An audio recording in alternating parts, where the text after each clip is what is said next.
Silo Season 3, Episode 9 just rewrote the entire history of the Silo and killed off a major character while it was at it. That billionaire vanity project we thought started it all? Nope, it was a psychologist social experiment the whole time. And it's so much darker than we thought. And in the present, the Silo is at a breaking point. Tensions explode, and then that death happens. We have so much to unpack, so grab a seat and let's get into it. This was a pretty big red herring all season. Even the promotional material, I really thought that Stenson was going to be the bad guy who orchestrated this whole thing. And in a way, he did. He is the one who funded the entire project and who had, the crazy idea like billionaires always do. But I think that's as far as it goes. But did he have the idea? Because it looks like Victor was pulling the strings the whole time. And we kind of get our first clue of that when Daniel tells him, I'm surprised you're still involved in this project. Like, basically asking, what does a psychologist have to do with any of this? Yeah, and it turns out Victor is actually the author of the pact, which is another detail I was not expecting. But it seems like Stinson almost got attached to Victor and started funding a lot of his research and probably led to this whole thing.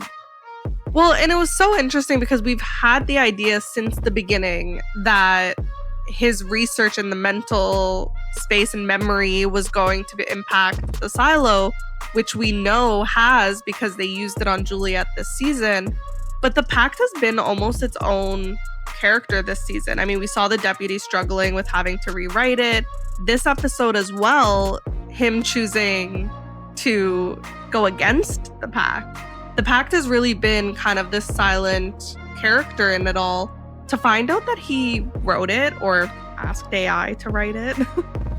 I don't believe that AI wrote it. I guess we'll never know. Well, maybe they'll tell us, but I wouldn't be surprised. I mean, I do think that's pretty relevant today. And then what seems like a tour of the silos.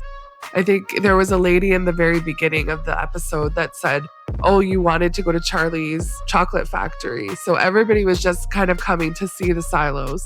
Actually ended up being day one. And it was planned to be that. I mean, we saw how insistent everyone was that you be in the correct silo. The leaders all had glasses that were identifying that they had the correct people with them, enough that they were correcting, no, you're supposed to be in silo 17 and sending, someone away. But also right before the bomb goes off, they're telling everyone to go downstairs for dinner. So they're doing the last step to prep to make sure that everybody's inside the silo right before that happens. Because there was a reference to the Ark. Like, this is Stinson's Ark. He's got 2 people per country going into the Arks. Imagine filling up the Ark in chaos. Exactly. So they need to get them there in a way that's going to be calm and in a way that makes them feel as though they're lucky to be there. Because it is an underground bunker that people have been apparently living in already for a year. But they need to convince people that they're lucky to be there, that, oh my goodness, you could have been anywhere else, but you won that lottery ticket to Charlie's chocolate factory and you get to be here. And I think Daniel started to put it together the last couple minutes. Like, even the song that the artist was singing, I was like, okay, alarm bells, right? Like, something is not right here. They're practicing this speech as if it's their first day in the silo. And he starts to get skittish and walk away. But I feel like those alarm bells should have been ringing well before. Because if I'm going to tour something like that, I'm going with my partner. I want to talk about it with them. I definitely thought it was strange that they were both so willing to be in different silos and far apart from each other, especially given how far along she is. It's a bunker that you would imagine they wouldn't even let a pregnant person tour normally. They'd be like, no, it's too much of a risk.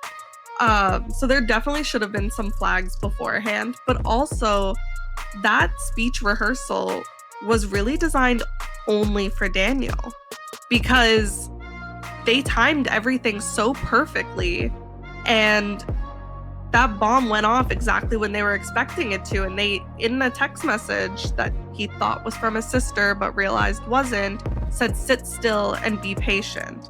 So the whole plan was for it to go off in that moment. Very interesting the amount of work they're doing to get him particularly into Silo 1. Well, that's where Charlotte's going to be. So I could see the motivation to want to bring him in. But you could tell like Stinson still had something against Helen, that he did not want her to be there. Well, and they said a couple of people were pointing out, again, how Daniel was the one who thought of putting diggers in each silo. But they made a comment like, "We could have used your brain there." And they said it several times.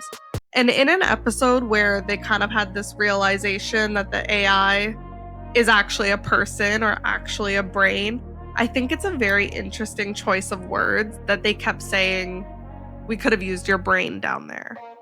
And they've been teasing the man behind the curtain, Wizard of Oz kind of story for a while. We actually broke it down in a previous video and it came true this episode.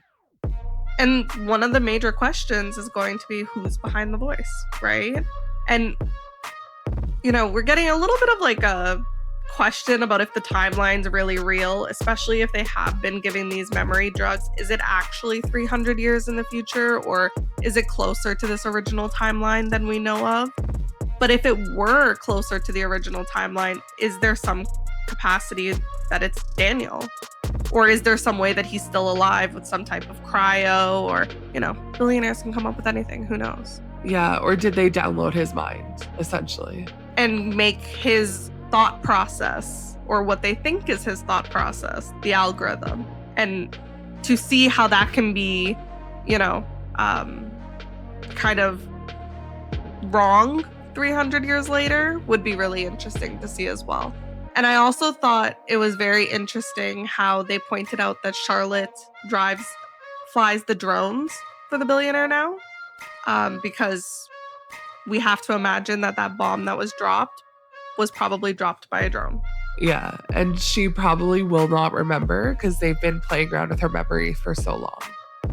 And we know that she wasn't the one that was sending the message, because the proper reply to if mom and dad were still alive right now should have been they'd be screaming and trying to get out of their grave. So I do think she was doing something, whether that was her wife trying to ensure that she was in the silo, so she, maybe drugged her, or they, dragged her down there to make sure she'd be in there, or if she was needed to be driving that drone, to be flying that drone, and that's why she wasn't near her phone. And in the present day, the silo is literally at its breaking point. And there's a couple things happening at once, but Juliet's still in jail with Sims. Until they need her to perform her duties. And she's serving more as a distraction than anything else. And I thought it was really smart because it was kind of serving to trick the audience as well, where I really did think they were trying to do something with the water on level 55. But turns out that was just a diversion the whole time. At the end of the episode, we see that they're actually in the mines and they're blowing up the mines. Yeah, so is that to get out? Is it to get to another silo? I guess we'll find out in the next episode. But I was sad that Bernard finally came to his end. And, we did see him trying to essentially escape. He wanted his last moments to be outside in, fresh air, I guess. He wanted to go. He didn't want to be inside of the silo when he did it. So in a way, at least he got the end that he had envisioned for himself in the previous season. I never thought I'd be there, actually kind of sad that he was going after last season, but he really did have his redemption and tried to answer as many questions as he could on the way out and asked the really important one as his final goodbye. Yeah, he asked, how is the AI or the algorithm so human? And even Camille said, it comforted me once. Yeah, and he put together, and he also asked, how is it always answering us? Yeah. Whenever we walk in at any time of night, it's immediately there. And that's what I'm wondering too. If you're a human, how are you doing it? Unless it's multiple humans or it is an algorithm, but based off of somebody's thought process, like Daniel. And as always, Bernard's death also opens up a lot of questions. So we've seen the writers play with this vision a couple times. When they leave, it's like they see the barren wasteland. It'll flicker and it's like a lush garden, and then it'll flicker back and you're like, oh, it's actually a barren wasteland. When Bernard walked up, he was having visions of a lush tree above him. So I don't think there's like some sort of like trick to that. But we even talked about it. Is he from the first day? I think if that were the case and they had the memory, the vitamin D plus used on them not 100 years ago like they thought it was, but it was actually 20 or 30 years ago, and he was maybe 50, or, you know, we find out he's Victor or David or who knows. I think it would be such a like cool reveal to have, because how would you have that memory of a canopy of trees? Like, we know that the mask was letting people envision, you know, the trees and the birds, but from a distance, not that view of when you look up at a canopy of trees, how they move. For him to be able to envision that just feels like he's seen it. And we have seen, you know, the magazines causing such like a visceral feeling in everybody. And earlier in the season when we were watching it, we thought maybe it was just, you know, that human innate need for nature and that love and that tie that we have. Or maybe they feel tied to it because they've been there. And they miss it. And they just can't remember it. And I think that would be amazing. Yeah, because they made a point to show us that the rosemary could bring back some of Charlotte's memories. Maybe that's what's happening here. He was near the tree and remembered maybe being under it the day that they went to visit the silos. So I think that could be a huge reveal that's going on. But I do really want to see what happens in the mines. I mean, we've been thinking since early on in the season, they've dropped some hints about how there's all the restrictions on how far they can mine. We saw that the lights have been going missing and that they were building, you know, this huge shaft. Is that because this has been the plan all along and they just needed the last few moments to blow their path to Silo 17? Or to Silo 1, and it's actually Helen that's down there that Lucas Kyle met when he went down. The other algorithm that's hiding from the algorithm from Silo 1. And I think that would be really cool if one algorithm they're talking to is basically Daniel and the other one is basically Helen. And now we need to know what you thought. Did that reveal change how you see the Silo's entire history? Were you shocked by Bernard's death, or did you see it coming? Drop your theories in the comments, and if you enjoyed hanging out with us, make sure you subscribe to Sister Couch Critics. Turn on notifications and join us for the next episode breakdown. We'll see you on the couch. Talk to you soon. Bye.